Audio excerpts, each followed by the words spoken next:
Hello and welcome everybody to structural changes in the Indian economy after 1991. 1991 देखो क्या है, अगर अपना इंडिया का इकोनॉमिक्स का लाइन देखोगे ना तो एक पीरियड है टिल 1947 जब इंडिया को आजादी मिला था। तो 1947 तक का जो पीरियड है काफी लो डेवलपमेंट था, अपने काफी पुअर थे, तो वो ब्रिटिश टाइम हो गया।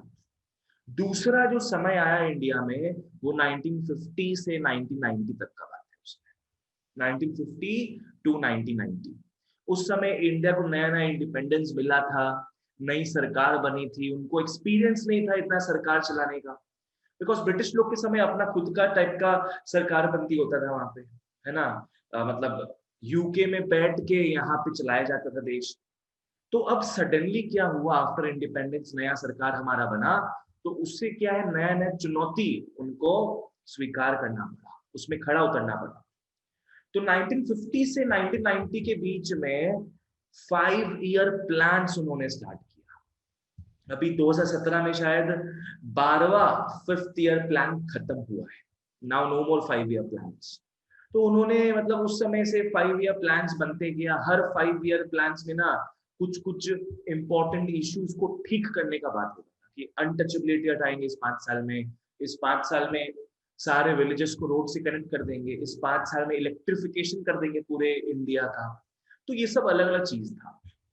अब चल रहा था जैसा चल रहा था, पर भांडा कब फूटा, कब इंडियन गवर्नमेंट को रियलाइज हुआ, कब अलार्म बजा उसका कि अब उठना है।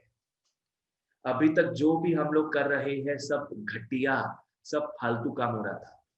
इंडियन इकोनॉमी और डीपली खराब होती जा रहा था। जो भी ये सब ट्राई कर रहे थे 5 ईयर प्लान्स करने का, इंडिया को डेवलप करने का, वो ठीक से नहीं हो पा रहा था। ऐसा हो गया था कि 1991 तक इंडिया जो है एकदम फाइनेंशियल क्राइसिस में आ गया। आरबीआई के पास जो फॉरेन एक्सचेंज का मतलब है फॉरेन करेंसी, जिसपे 12 में पूरा चैप्टर है बढ़िया सा, आरबीआई के पास वो खत्म होने लग गया। ठीक है। आज क्या होता है, हम लोग खुद से ऑयल प्रोड्यूस नहीं करते थे, हम लोग बाहर से gulf countries, middle eastern countries से ऑयल मंगाते थे। अब वहां से ऑयल मंगा रहे हैं, मेरे को बताओ, मिडिल ईस्टर्न कंट्रीज से ऑयल मंगा रहे हैं हम लोग, क्या उन लोग रुपी एक्सेप्ट करेगा? नहीं, उन लोग रुपी एक्सेप्ट नहीं करेगा, ऑफ कोर्स रुपी चलता ही नहीं है वहां पे। पर एक कॉमन प्लेटफॉर्म क्या है, dollar. Everybody exchanges goods using dollars. ठीक है। तो अब इंडिया को पकड़ लो, ऑयल मंगवाना है बाहर से, पेट्रोल से मंगाना है, और बाकी जो भी इंपोर्ट करता है इंडिया बाहर से, उसके बदले डॉलर्स में पेमेंट करना होता है।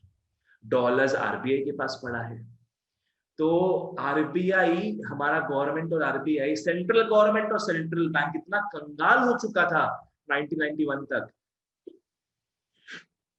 कि बस ये आईएमएफ और वर्ल्ड बैंक बाबा, आईएमएफ क्या हो गया, international monetary fund, and world bank, इन लोग हम जैसे लोकल आदमी लोग को नहीं देते हैं लोन। इन लोग सरकार को, गवर्नमेंट को लोन देता है ये ऑर्गेनाइजेशंस। तो हम लोग इतने कर्जे में डूबे हुए थे, हम लोग इंपोर्ट बाहर से बहुत करवा रहे थे, पर हमारा एक्सपोर्ट बाहर में कम था। क्यों? बिकॉज 1950 से 1990 के बीच हमारा जो उस समय का गवर्नमेंट है, वो हमारे एक्सपोर्ट्स को बढ़ाने का इंसेंटिवाइज ही नहीं लिया। आज देखो, एक बात समझो, क्या लगता है बच्चों, यूएस इतना अमीर क्यों है? क्या वो ज्यादा एक्सपोर्ट करता है कि ज्यादा इंपोर्ट करता है?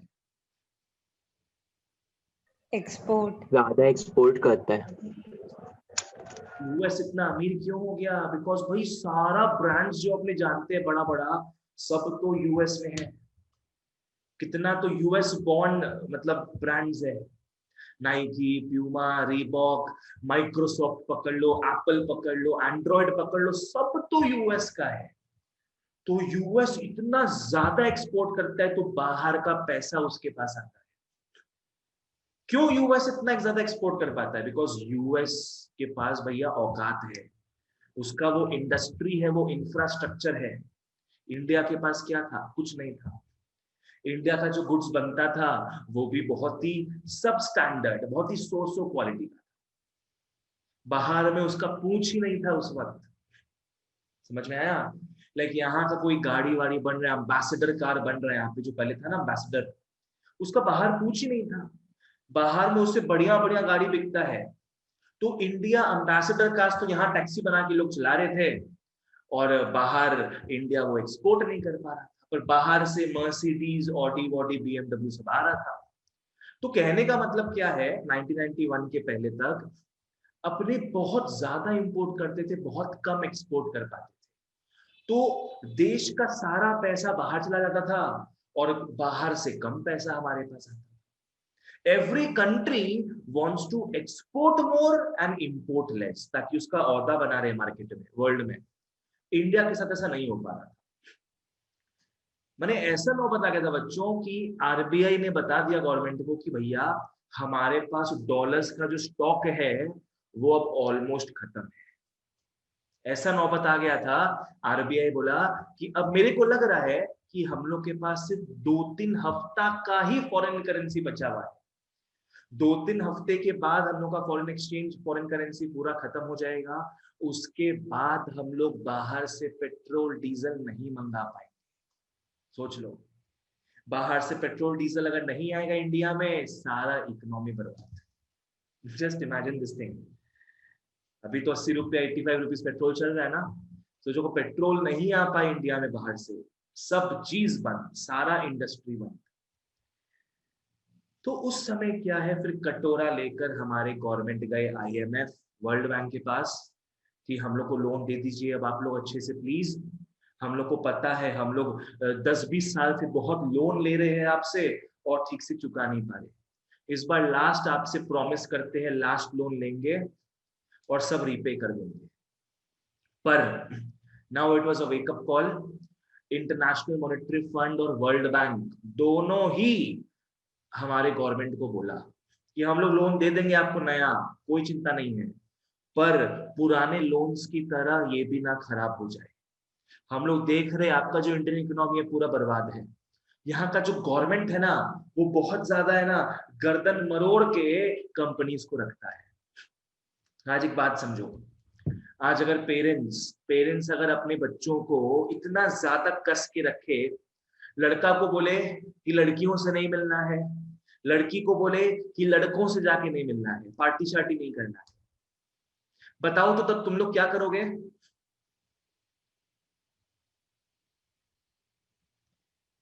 अगर ज्यादा ऐसा पेरेंट्स बोलना स्टार्ट कर दे तो बच्चे फिर क्या करेंगे?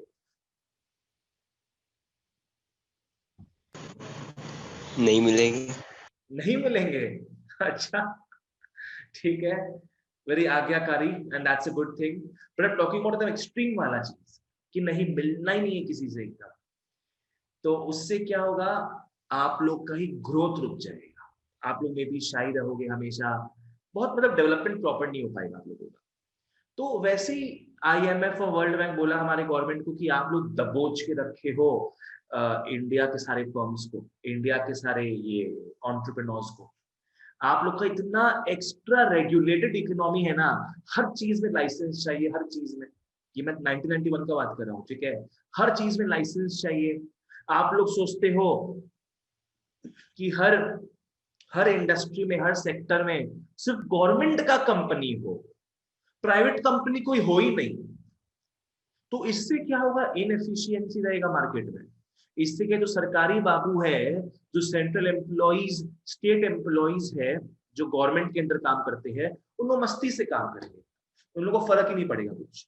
बिकॉज उनको पता है कोई प्राइवेट फर्म्स, कोई टाटा अंबानी बिरला तो आ ही नहीं सकता हमारे इंडस्ट्री में, गवर्नमेंट अलाउ ही नहीं करेगा। तो इससे क्या है, देश और डूबते जा रहा था। तो मेजरली मेजरली 1991 में international monetary fund and world bank दोनों ने इंडिया को बोला कि we are ready to give you loans, but आपको हमारी कुछ शर्तों को मानना पड़ेगा। वो सारी शर्तें NEP 1991 में बताया गया था। अभी आया ना नेशनल एजुकेशन पॉलिसी 2020, एनईपी वो भी है। यहाँ पे एनईपी क्या है, न्यू इकोनॉमिक पॉलिसी 1991, ठीक है, न्यू इकोनॉमिक पॉलिसी 1991। इसके मेन जो है, जो मेन स्तंभ होते हैं, जो पिलर्स होते हैं, इसके 3 मेन पिलर्स है। एक है L for liberalisation of Indian economy, एक P for privatisation of Indian economy and एक G for globalisation of Indian economy. ठीक है, तो एनईपी न्यू इकोनॉमिक पॉलिसी के 3 मेन स्तंभ थे। ये कुछ शर्तें आईएमएफ वर्ल्ड बैंक ने रखा इंडियन गवर्नमेंट के सामने, अगर उनको लोन चाहिए तो। एल का मतलब है लिबरलाइजेशन। इसका मतलब क्या हो गया, गवर्नमेंट को अब लिबरल होना पड़ेगा, पेरेंट्स को अब लिबरल होना पड़ेगा, थोड़ा खुलना पड़ेगा। आज मौसम बहुत आगे बढ़ रहा है, दुनिया बहुत आगे बढ़ रही है। आज लड़का लड़की से मिलेगा, लड़की लड़के से मिलेगी, कोई रोक नहीं सकता उस चीज को। फ्रेंड्स होते ही है, आजकल इतना कनेक्टिविटी बढ़ गया, व्हाट्सएप फेसबुक सब मिलेंगे एक दूसरे से। तो पेरेंट्स ज्यादा रेगुलेट करेंगे, कस के रखेंगे, तो बच्चा क्या है 2-3 साल 4-5 साल तक सुन लेगा, उसके बाद वो पागल हो जाएगा, चिल्ला देगा, पागल हो जाएगा। तो लिबरल रखो ताकि पेरेंट्स का भी एटीट्यूड ठीक रहे और बच्चों का भी ग्रोथ हो। लिबरल रखो ताकि इंडियन इकोनॉमी जो है वो प्रॉस्पर करे। गवर्नमेंट जो इतना ज्यादा कस के रखा था, हर चीज में गवर्नमेंट से पूछो, ये करो तो गवर्नमेंट से पूछो, वो करो तो गवर्नमेंट से पूछो, इस चीज को हटा दिया। This is called liberalisation of the Indian economy. Government का जो स्तर है ना, जो उसका लेवल था, उसको कम करने का कोशिश किया गया। लाइक पहले क्या था, अगर कोई फर्म को, ढंग से सुनो, कोई फर्म को कुछ नया प्रोडक्ट भी लॉन्च करना होता था ना, तो गवर्नमेंट से जाके पूछो पहले। और गवर्नमेंट में तो भैया सब लोग खाने पीने वाले ही है एकदम, अलग से ब्राइब लेंगे उन लोग, अलग से डिले करेंगे परमिशन देना, तो उससे एग्जीक्यूट नहीं हो पाता था हर चीज। इसी को हटाने के लिए, रिमूव एंड रिड्यूस दोनों करने के लिए लिबरलाइजेशन का भी बात इसमें। दूसरा होता है बच्चों प्राइवेटाइजेशन। प्राइवेटाइजेशन, बहुत सारे इंडस्ट्रीज में सिर्फ पब्लिक सेक्टर का हाथ था। पब्लिक सेक्टर मतलब गवर्नमेंट। मेजरली हर इंडस्ट्री में ना सिर्फ गवर्नमेंट का ही फर्म्स खुला हुआ था। पकड़ लो बैंक्स हो गया, बैंक्स में कितने सारे नेशनल बैंक्स दिखते थे गवर्नमेंट के। पंजाब नेशनल बैंक हो गया, इलाहाबाद बैंक हो गया, अपना स्टेट बैंक ऑफ इंडिया हो गया, बैंक ऑफ इंडिया हो गया। There was no Axis bank, no HDFC bank, no ICICI bank. Private players ही नहीं थे इसमें। तो प्राइवेटाइजेशन का मतलब क्या है कि सारे इंडस्ट्रीज का प्राइवेटाइजेशन हो, मतलब नए नए लोग आके फर्म खोल सकते उस इंडस्ट्री में। गवर्नमेंट का अपना भी फर्म्स रहेगा, कोई प्रॉब्लम नहीं है, बट कंपटीशन अब बढ़ जाएगा क्योंकि प्राइवेट लोग भी घुसेंगे।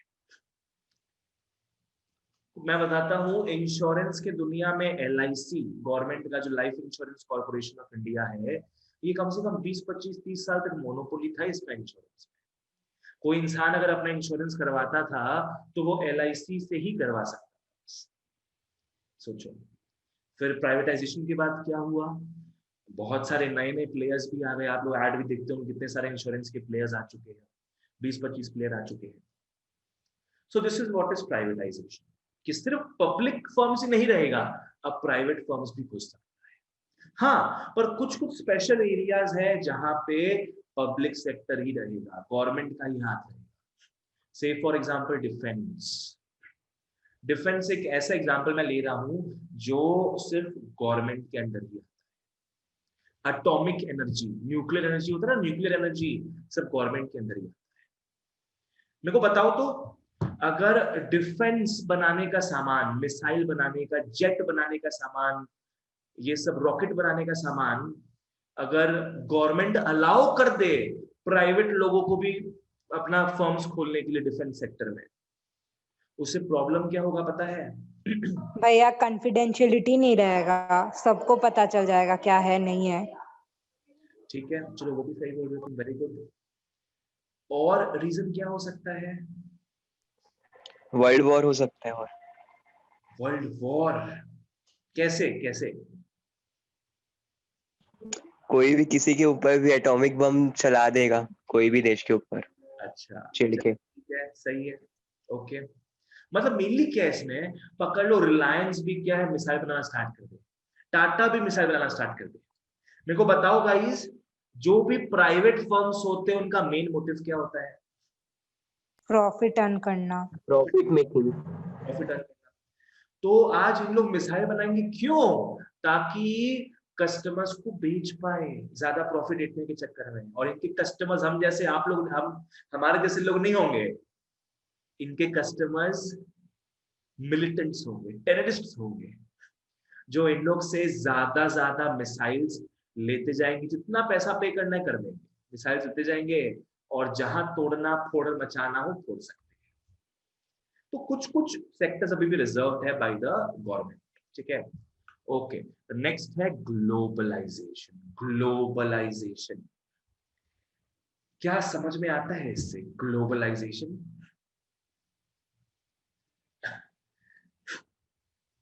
इसका मतलब है भैया ग्लोबली कनेक्ट होना।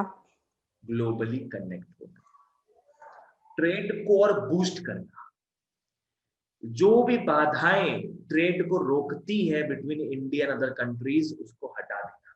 ग्लोबलाइजेशन मतलब integrating the national economy with the world economy. ऐसे पहले क्या था, इंडिया पकड़ लो, इंडिया को दिखता तो था कि लोग एक्सपोर्ट कम कर पा रहे हैं, तो इंडियन गवर्नमेंट क्या है, इंपोर्ट में भी दाव पेच लगा रहा है।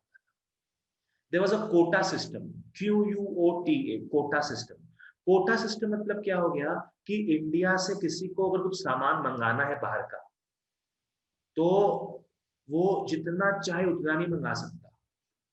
देयर वर सम कोटाज कि पकड़ लो, मेरे को अगर सीसीटीवी कैमरा मंगाना है इंडिया के बाहर से, सीसीटीवी कैमरा, तो उसमें लिमिटेशन था कि मैं मैक्स टू मैक्स 2 ही कैमरा मंगा सकता हूँ। I can not buy 10 cameras even if I have 10 rooms.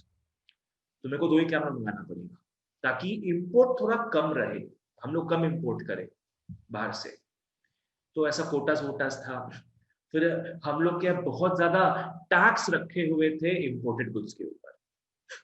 Like पकड़ लो, अगर मैं बाहर का सामान अगर 100 रुपए में मंगा रहा हूँ, पकड़ लो बाहर का सामान मेरे लिए, मेरे को 100 रुपए लग रहा है, तो गवर्नमेंट का टैक्स वैक्स लग के पकड़ लो वो 100 रुपए का सामान 170 रुपीज का हो जाता था। सोचो,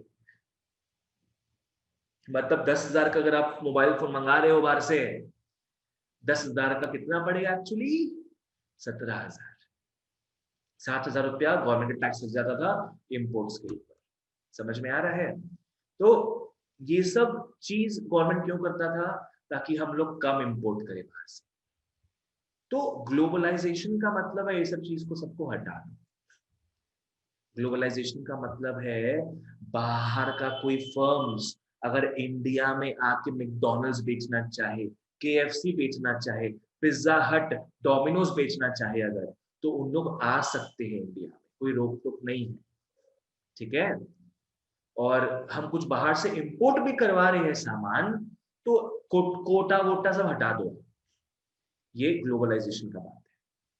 तो ये LPG सब NEP 1991 में अच्छे तरीके से इलस्ट्रेट किया हुआ, ठीक है। चलो आ जाओ। Okay okay okay, let's move on guys, आ जाओ। ठीक है, 1991 में बच्चों न्यू इकोनॉमिक पॉलिसी जो है हमारा लॉन्च हुआ था। It was based on 3 major policy measures. It was based on 3 major policy measures. एक हो गया policy of liberalization, एक हो गया पॉलिसी ऑफ प्राइवेटाइजेशन, एक हो गया पॉलिसी ऑफ ग्लोबलाइजेशन। समझ में आया? लिबरलाइजेशन का मतलब क्या है? Liberalisation of the Indian economy from what?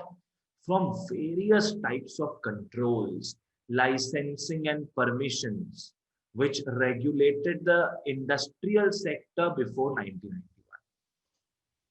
So industries के ऊपर जो एक्सेस माने एकदम फंसा हुआ था ना गवर्नमेंट, कि अगर यहां से वहां भी जाना ना तुमको गवर्नमेंट से परमिशन लेना पड़ेगा। तो ये सब चीज को हटा दिया जाए, नहीं तो कम से कम रिड्यूस कर दिया जाए, इसको बोलते हैं लिबरलाइजेशन। नेक्स्ट आ जाओ। प्राइवेटाइजेशन का मतलब क्या है? Privatisation implied expansion of the private sector and limiting the role of the public sector. Government के फर्म्स को कंपटीशन तो था नहीं 1991 के पहले, बिकॉज उनको पता था कोई प्राइवेट फर्म्स तो आ नहीं रहा है, तो लोग आराम से एकदम इनएफिशिएंटली काम करते थे। पता है गवर्नमेंट के अंदर काम करते अपना जॉब तो छीना जाएगा नहीं, और कोई कंपटीशन ही नहीं है मार्केट में। याद रखो, जब कंपटीशन आता है ना मार्केट में, तभी आदमी सतर्क हो जाता है, तभी आदमी एफिशिएंटली परफॉर्म करता है। समझ में आया? चलो, ग्लोबलाइजेशन क्या हो गया? Policy of opening up the Indian economy to other economies of the world. इसी को टोटल अपने एलपीजी भी बोलते हैं। इन इकोनॉमिक रिफॉर्म्स को हम एलपीजी रिफॉर्म्स भी बोलते हैं। ठीक है, चलो आ जाओ। ये काम का नहीं है, इसको काट सकते हो। ठीक है बच्चों, जो मैं इंट्रोडक्शन दिया आपको क्लियर था? हाँ भैया।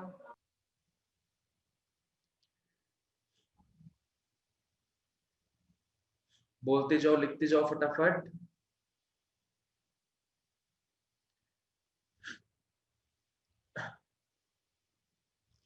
अगर सब क्लियर था तो फटाफट बोलते जाओ, लिखते जाओ।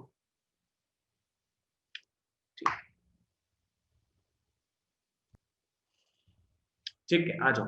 अब अपने बात करेंगे नीड फॉर इकोनॉमिक रिफॉर्म्स। क्यों एट ऑल एनईपी 1991 को लाया गया? क्यों? क्या ऐसा प्रॉब्लम्स इंडिया फेस कर रहा था तब तक जिसके कारण गवर्नमेंट को एलपीजी अनाउंस करना पड़ा? मैंने आपको उसमें बहुत सारी चीज बता भी दी ऑलरेडी। एक क्या है? Weakness of the pre 1991 policies. 1991 के पहले जो गवर्नमेंट ने पॉलिसीज अप्लाई किया था, most of them were flops. ठीक है, नेक्स्ट क्या है? Major foreign exchange crisis. ये भी मैं बता चुका हूं आपको कि हमारे आरबीआई के पास, जहां अभी मैं बताता हूं, अभी 100-150 बिलियन डॉलर्स है। समझते हो कितना पैसा है ये? डॉलर्स 100-150 बिलियन डॉलर्स है आरबीआई के जेब में, आरबीआई के मतलब ट्रेजरी में, जिसको वो जब चाहे बेच सकता है, खरीद सकता है। उस समय क्या हाल था सोचो, 2 हफ्ता पेट्रोल इंपोर्ट कराने का पैसा नहीं था। Major foreign exchange crisis. And next we have IMF and world bank ने कंडीशंस इंपोज किया हुआ था। आईएमएफ एंड वर्ल्ड बैंक ने कंडीशंस इंपोज किया हुआ था, समझ रहे हो, जिस कारण एनईपी का निर्माण हुआ। नेक्स्ट क्या है? Fall of USSR. ये इतना इंपॉर्टेंट है नहीं, फॉल ऑफ यूएसएसआर। ठीक है, आ जाओ। चलो, नीड फॉर इकोनॉमिक रिफॉर्म्स। देखते हैं क्या क्या पॉलिसीज था 1991 के पहले, जो मैं बताया था 5 ईयर प्लान्स, उसमें क्या क्या एरियाज थे जो प्रॉब्लमैटिक थे। आओ देखते हैं उसको। क्या क्या इंपॉर्टेंट फैक्टर्स थे प्री 1991 में, जो कि हमारे देश को बढ़ाने के अगेंस्ट हमारे देश को नीचे करते थे। क्या है? Low rate of economic growth. Economic growth जैसे बढ़ना चाहिए, जीडीपी जैसे बढ़ना चाहिए, वैसा नहीं बढ़ पा रहा था। Rising unemployment, stagnation in the rate of savings and investment. Stagnation मतलब रुकावट। स्टैग्नेशन मतलब क्या है? रुकावट in the rate of savings and investment. हमारे लोग ज्यादा पैसा सेव नहीं कर पाते थे। मतलब देखो क्या होता है, आज फर्म्स जो पैसा इन्वेस्ट करेगा, कैसे करता है पैसा इन्वेस्ट? फर्म्स बैंक से लोन लेता है, बैंक से लोन लेता है, फिर इन्वेस्ट करता है, हर महीना ईएमआई पे करता है। बैंक के पास पैसा कहां से आएगा? जब लोग पैसा सेव करेंगे बैंक में, तभी तो बैंक में फ्लो आता रहेगा ना। अब लोग पैसा सेव ही नहीं करते थे बैंकों में, तो बैंक के पास भी लोन देने लायक पैसा नहीं था, इसलिए इन्वेस्टमेंट भी बाय द फर्म्स कम था। ठीक है, आ जाओ।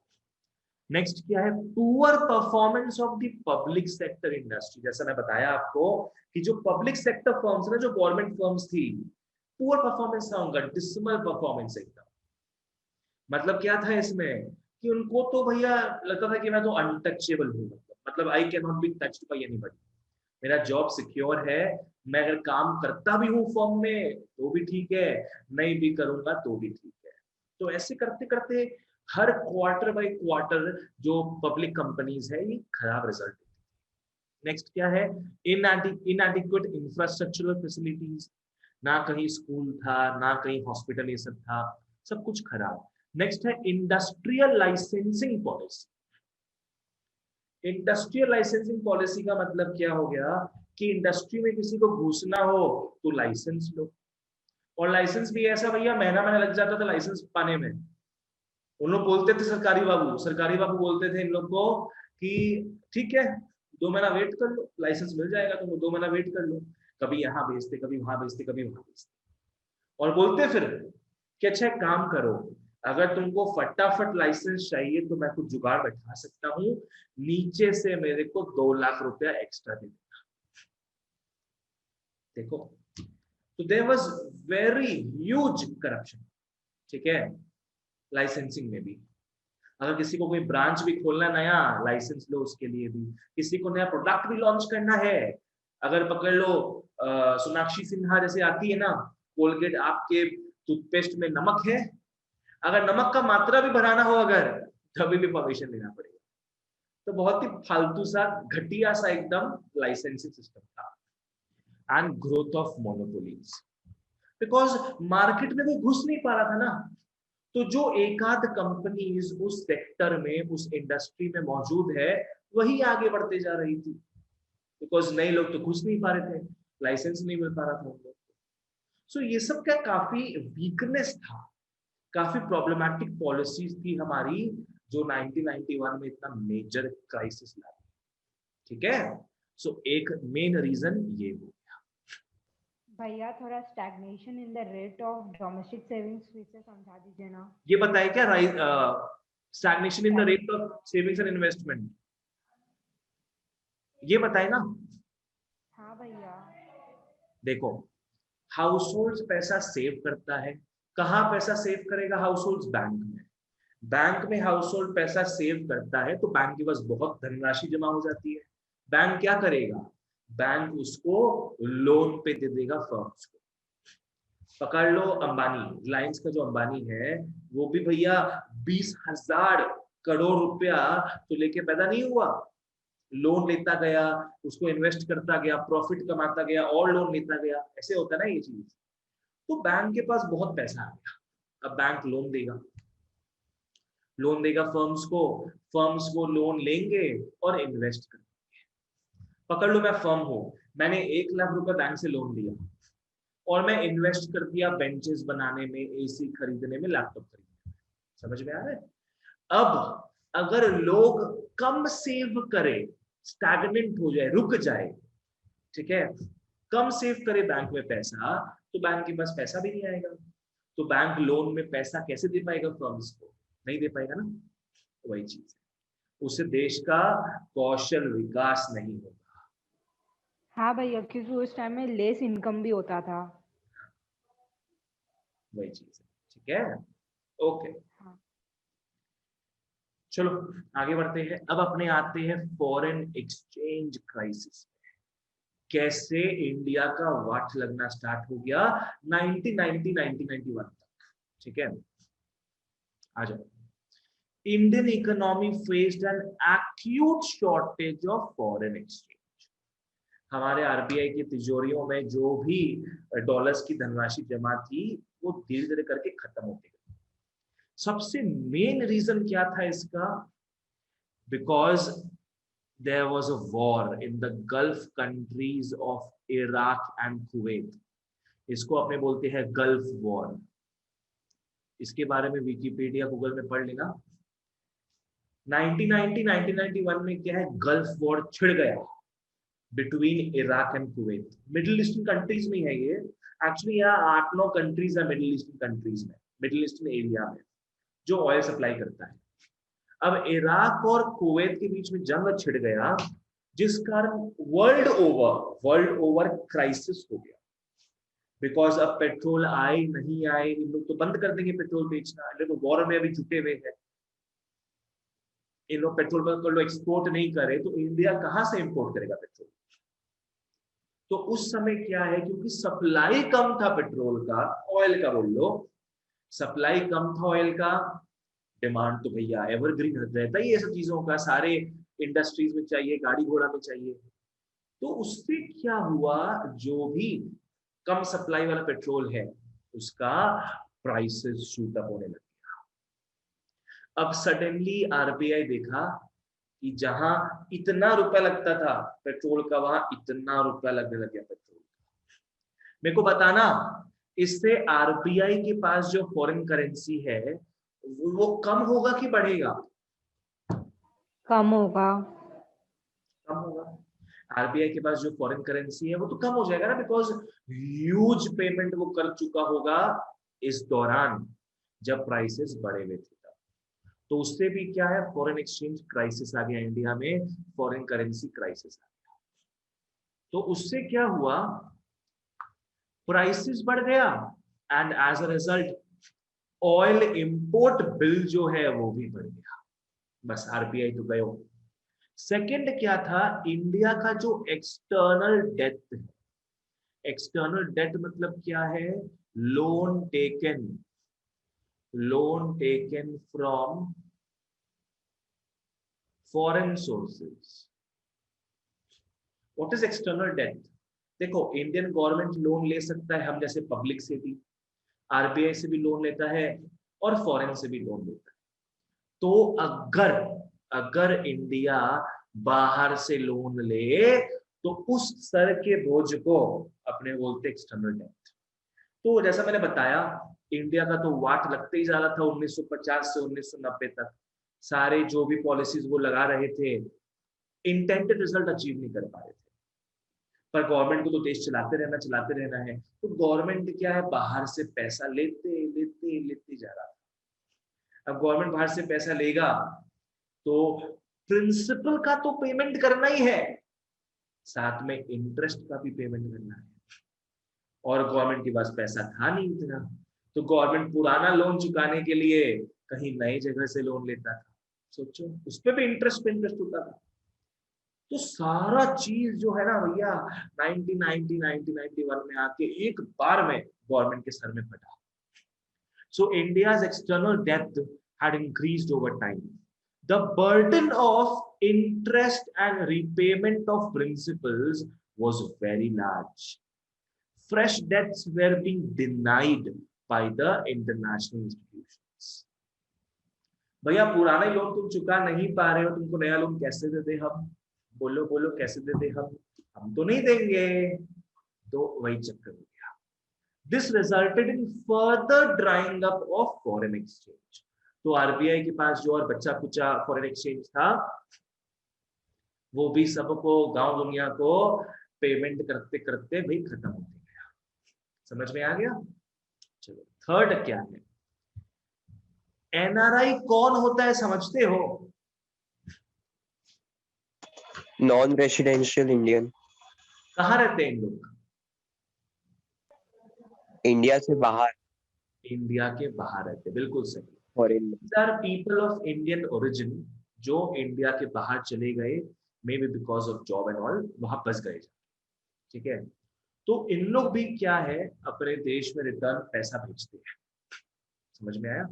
यहाँ पे इनका जो फैमिली है, जो भी है, वहां पैसा भेजते हैं। इन लोग भी क्या है, जब समझ में आया इन लोग को कि हमारा जो होम कंट्री है, हमारा जो इंडिया है, वहां पे क्राइसिस चल रहा है, बहुत पॉलिटिक्स हो रहा है, बहुत काला बादल छाया हुआ है, तो इन लोग भी क्या है, यहाँ डॉलर्स भेजना पड़ता है। तो यहाँ पे डॉलर्स नहीं आता था, फिर क्या है, foreign exchange, foreign currency dollars in the form of NRI deposits was being withdrawn very rapidly. इन लोग बंद कर दिए इंडिया में पैसा भेजना, because of what? Because of political instability and uncertainty in India, कि इंडिया में आगे क्या होगा क्या नहीं होगा। इंडिया भी डूबते जाएगा, जैसा जिम्बाब्वे डूबा है अभी, जैसा वेनेजुएला डूबा है अभी। अगर मेरा स्टेटस फॉलो करते हो तो स्टेटस में मैं कुछ दिन पहले डाला था चीज, ठीक है। तो इंडिया भी क्या पता उसी घाटी की ओर चला जाए। तो इन लोग भी क्या है, डॉलर्स देना, डॉलर्स भेजना बंद कर दिया, ठीक है। चलो नेक्स्ट, एक और रीजन देख लेते हैं अपने।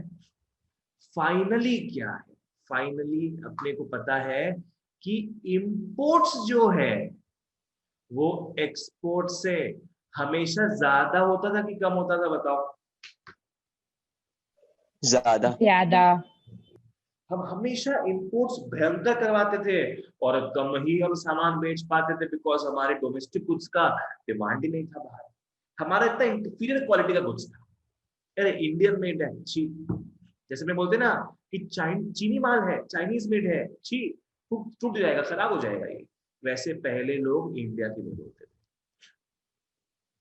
सो इंपोर्ट ज्यादा, एक्सपोर्ट कम, तो इसके बैलेंस ऑफ पेमेंट्स जो है वो बिगड़ जाता है। बैलेंस ऑफ पेमेंट्स बोल के भी एक चैप्टर है क्लास 12 में।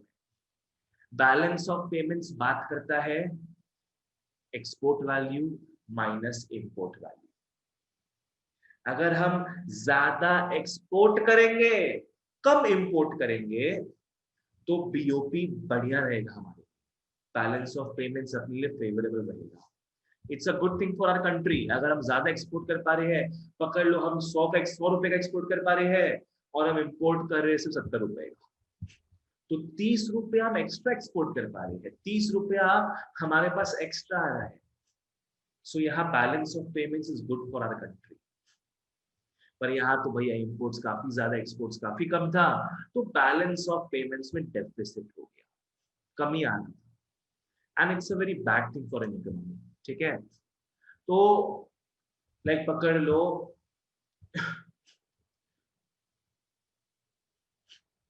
हम लोग 100 रुपए का इंपोर्ट करवा रहे थे, 100 रुपए खर्चा कर रहे थे इंपोर्ट में, और 30 रुपया का ही बस एक्सपोर्ट हो रहा था।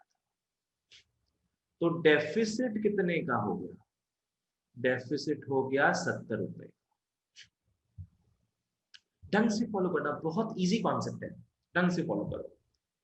इंपोर्ट हम कर रहे हैं 100 रुपए का, अब वो तो 100 रुपया नहीं लेगा, बाहर जिसको पेमेंट करेंगे वो तो 100 रुपया नहीं लेगा, वो लेगा डॉलर्स में पेमेंट, ठीक है, डॉलर्स में पेमेंट। मेरे को बताओ तो हमें कितना over and above extra payment करना पड़ रहा था?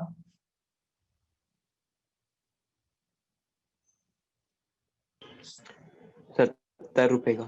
70 रुपए, बिल्कुल सही। 100 रुपया तो हम दे रहे थे, पर 30 रुपया हम पा भी तो रहे थे, तो 70 का डिफरेंशियल बचा, ठीक है। 70 रुपए का डिफरेंशियल बचा, तो ये 70 रुपया हमें देना है बाहर वालों को, डॉलर्स में करके देना है उन लोग को। डॉलर्स ही नहीं है हमारे पास, अब हम क्या करेंगे? डॉलर्स का लोन लेंगे बाहर से। समझ में आ रहा है? India had to therefore depend on foreign loans to cope with this deficit. तो इसको भी चुकाने के लिए हमें फॉरेन लोन्स लेना पड़ रहा था। Hence, foreign debt was always on the rise.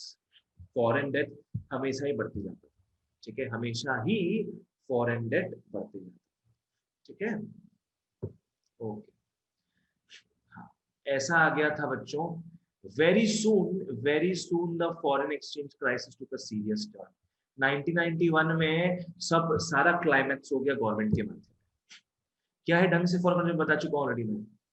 India reached a situation in which it had foreign exchange just enough to meet the import needs of only about 3 weeks.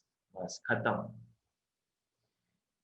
बस 3 weeks तक का ही import India करवा सकता, चाहे वो petrol का बात हो, चाहे वो अदर एसेंशियल कमोडिटीज का बात हो। उसके बाद इंडिया बाहर से इंपोर्ट करा ही नहीं सकता।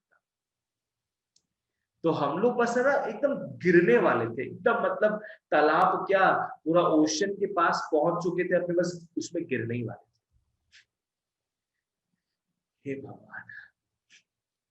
फिर क्या हुआ, वहां का गवर्नमेंट जो है, हमारा जो गोल्ड है, आरबीआई के पास जो गोल्ड रिजर्व्स पड़ा हुआ है, जो भी नागपुर के वोल्ट में है, वो क्या है, उस समय का गवर्नमेंट वर्ल्ड बैंक आईएमएफ के पास गिरवी रखवा दिया फॉर शॉर्ट टर्म। समझ में आया? ताकि देखो, हम लोग विनती करते हैं आपसे, हमारा गोल्ड रख लो एक बार, हमें उसके अगेंस्ट लोन दे दो, उसके अगेंस्ट। अगर हम लोन रिपे नहीं करेंगे ये, तो गोल्ड तो तुम्हारा हो जाएगा ऐसे, तो हमें बस उसके अगेंस्ट जो है लोन दे दो। ऐसे हम बेगिंग बाउल के साथ गए थे। ठीक है, एक इंटरेस्टिंग फैक्ट मैं बताता हूं, ढंग से फॉलो करना। इंडिया ने उस समय के आसपास यूके में, ब्रिटेन में कुछ 50-60 tons of gold, tons of gold, समझ रहे हो ना, वो एयरलिफ्ट करवाया था इंडिया से यूके तक। 50-60 टन गोल्ड यहां से वहां गया यूके के पास, ताकि यूके वाले जो है हमें लोन दे दे उसके बदले। टिल नाउ, अभी तक वो गोल्ड पड़ा हुआ है यूके के पास। हाँ, इंडिया जो लोन लिया था उसके अगेंस्ट, वो लोन चुका दिया है यूके वालों को, तो गोल्ड तो हमें हमारा मिल जाना चाहिए, पर हम खुद ही वो गोल्ड यहां नहीं मंगवा रहे, हम खुद ही वो गोल्ड यहां नहीं मंगा रहे। बोलो तो क्यों नहीं मंगा रहे होंगे अपने अपना रिटर्न गोल्ड?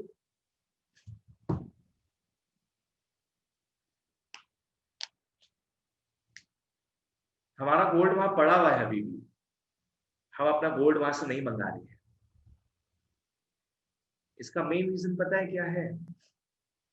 इसका मेन रीजन ये है कि कहीं वहां से यहाँ आते वक्त कहीं कुछ उल्टा पुल्टा हो गया, हाईजैक हो गया, या कुछ भी प्रॉब्लम क्रिएट हो गया, अगर एयर क्रैश हो गया, मतलब एरोप्लेन क्रैश हो गया, तो भैया 50-60 टन गोल्ड गया कहां से? समझ में आ रहा है? तो आरबीआई बोला हुआ है यूके वालों को कि आप लोग ही रखो।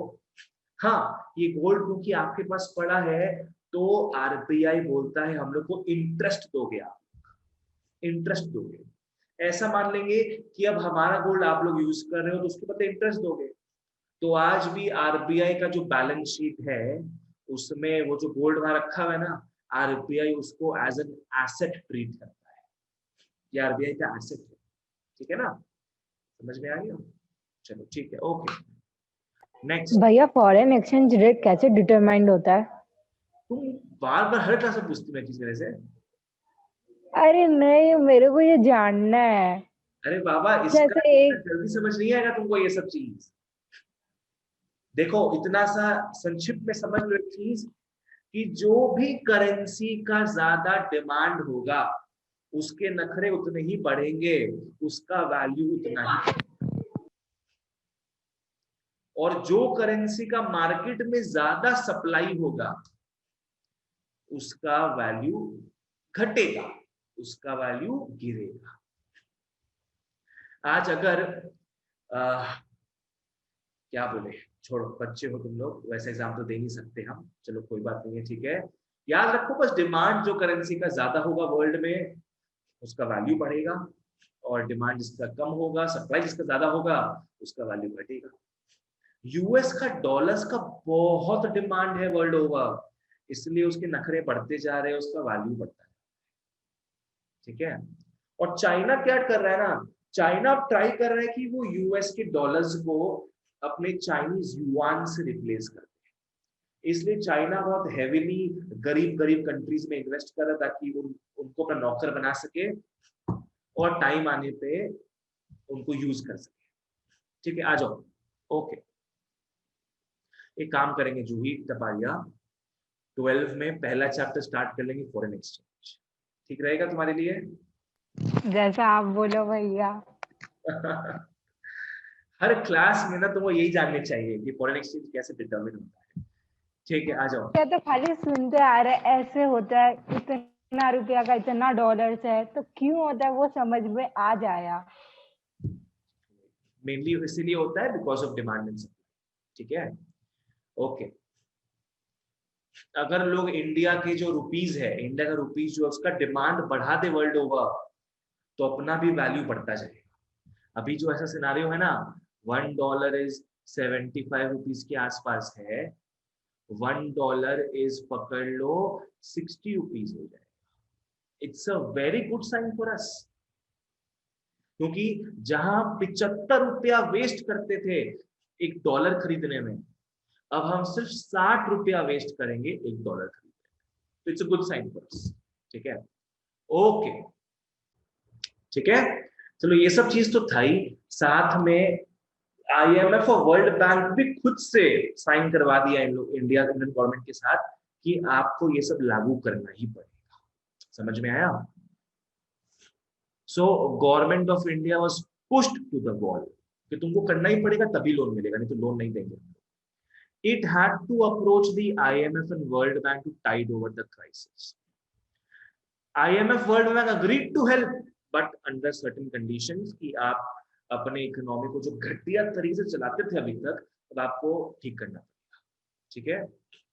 These institutes provided the much needed foreign exchange. इन्होंने डॉलर्स दिया, but on their own terms and conditions. कि इन लोग जो भी लिखवाएंगे इंडिया को वो मानना पड़ेगा, और इन लोग इंडिया के बढ़ोतरी के लिए वो चीज करवाए। ऐसा नहीं कि इसमें प्रॉफिट कमा रहे हैं इन लोग। IMF और वर्ल्ड बैंक का ये कर्तव्य होता है कि सारे कंट्रीज जो वर्ल्ड ओवर है ना, वो अपने पैरों पे खड़े उतरे, गरीब कंट्री भी जो है वो सही कदम पे चलते जाए। तो इन लोग जो करेंगे कंट्री का भला के लिए ही करेंगे, ठीक है। तो इन्होंने बोला कि इंडिया भाई, तुमको जो है अपना फिस्कल डेफिसिट कम करना पड़ेगा। फिस्कल डेफिसिट कम करने का मतलब क्या हो गया? Cut down the fiscal deficit मतलब क्या है कि तुमको तुम्हारा एक्सपोर्ट को इंक्रीज करना पड़ेगा और इंपोर्ट को डिक्रीज करना, जिससे कि हम जो ऊपर 70 रुपए का डिफरेंस देखे थे वो जनरेट नहीं। साथ में इंडिया भाई, तुमको मनी सप्लाई जो है वो कम करना पड़ेगा, मनी सप्लाई कम करना पड़ेगा। RBI नोट छापे जा रहा है, नोट छापे जा रहा है। मैंने क्या बताया था अभी?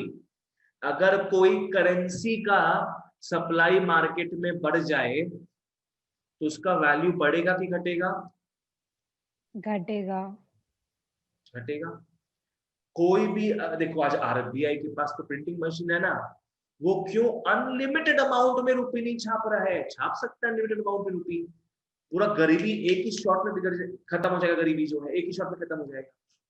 पर ऐसा नहीं हो सकता है, नहीं तो हमारा जो इंडियन रुपी का जो वैल्यू है ना, $1 इज 75, ये पकड़ लो हो जाएगा $1 इज पकड़ लो 70,000 रुपया, ऐसा हो जाएगा अगर RBI दिन रात नोट छापे तो। बिकॉज नोट तो छाप लेगा ठीक है, पर सप्लाई अगर बढ़ जाता है ना तो उसका वैल्यू घट जाता है, जानोगे क्लास 12 में। और India was required to liberalise the domestic economy and to relax restrictions on international flow. Relaxations लाओ restrictions में on international flow of goods हो गया, services हो गया, capital and technology। इन लोग बोले कि India should allow open trade, free trade, जिसको जो ट्रेड करना है इंडिया से कर सकता है, इंडिया को जिससे करना है वो कर सकता है, चाहे गुड्स का लेन देन हो, चाहे सर्विसेज का लेन देन हो, चाहे कैपिटल का, कैपिटल मतलब हो गया मनी, मनी का लेन देन हो, चाहे टेक्नोलॉजी का लेन देन हो। आज गूगल जो है, कोरोना के समय 2020 में गूगल और भी 8-10 कंपनीज जो है रिलायंस में इन्वेस्ट किया पैसा। बोले तो रिलायंस को पैसा दिया, कैपिटल दिया। अगर रेस्ट्रिक्शन अभी तक चल रहा होता गवर्नमेंट का तो लोग पैसा दे ही नहीं सकता था रिलायंस को। समझ में आया? आज गूगल को गवर्नमेंट से परमिशन नहीं मिला पड़ा, इंडियन गवर्नमेंट से, कि हम लोग रिलायंस में इन्वेस्ट कर सकते हैं, नहीं, बस उसके और अंबानी के बीच में डील साइन हुआ without the intervention of the government, जो कि पहले होता था, ठीक है। Okay, so Indian policy makers were almost pressurised to make several changes in the policy before they could obtain fresh loan from the IMF and World Bank. ठीक है, sign करना पड़ेगा तभी लोन मिलेगा. चलो नेक्स्ट, ये इतना इंपॉर्टेंट नहीं है, इसका कुछ कुछ पॉइंट ही देखो बस, ठीक है ना. Fall of USSR, union of Soviet socialist republics. हमारा रशिया जो है ना, रशिया और रशिया के जो वेस्टर्न साइड में, रशिया के जो वेस्टर्न साइड में इतने सारे छोटे छोटे छोटे छोटे कंट्रीज, मैप खोल के देखना, पहले वो यूएसएसआर का पार्ट था. और क्योंकि सोशलिस्ट कंट्री था, बहुत गरीब था, बहुत गरीब था. समझ में आया? तो इंडिया का इनसे कुछ अच्छा ही नाता था पहले. USSR and the East European countries were the major markets for the Indian economic system. Major markets, India का इनसे अच्छा डीलिंग होता था, तो इंडिया चलो कहीं ना कहीं तो एक्सपोर्ट कर पाता था अपना सामान. But at the end of 1990 political system of these countries collapsed. मतलब बेसिकली क्या है, यूएसएसआर स्प्लिटेड. USSR splitted. आज जो प्रेजेंट डे रशिया है ना अपना, और भी छोटे छोटे कंट्रीज है उसके आसपास में, लग्जमबर्ग हो गया, लातविया हो गया, बहुत सारे स्मॉल कंट्रीज है, सब अलग अलग हुए थे. तो उससे क्या हुआ, हमारा उनसे ट्रेड अपॉर्चुनिटीज जो है वो खत्म हो गया. हम लोग क्या है, एक्सपोर्ट सब नहीं कर पा रहे थे ज्यादातर कहीं पर भी, और इम्पोर्ट हम करते ही थे. तो अगेन हम लोग क्या है, हम लोग के वही डेफिसिट वाला चक्कर आ गया, डेफिसिट वाला चक्कर आ गया हमारे. ठीक है, क्या हो गया यार? ठीक है, ओके चलो ठीक है. तो आज यहीं तक पढ़ते हैं बच्चों. नेक्स्ट क्लास अपने स्टार्ट कर लेंगे लिबरलाइजेशन का बात. बच्चों क्या सब कुछ क्लियर था आज का?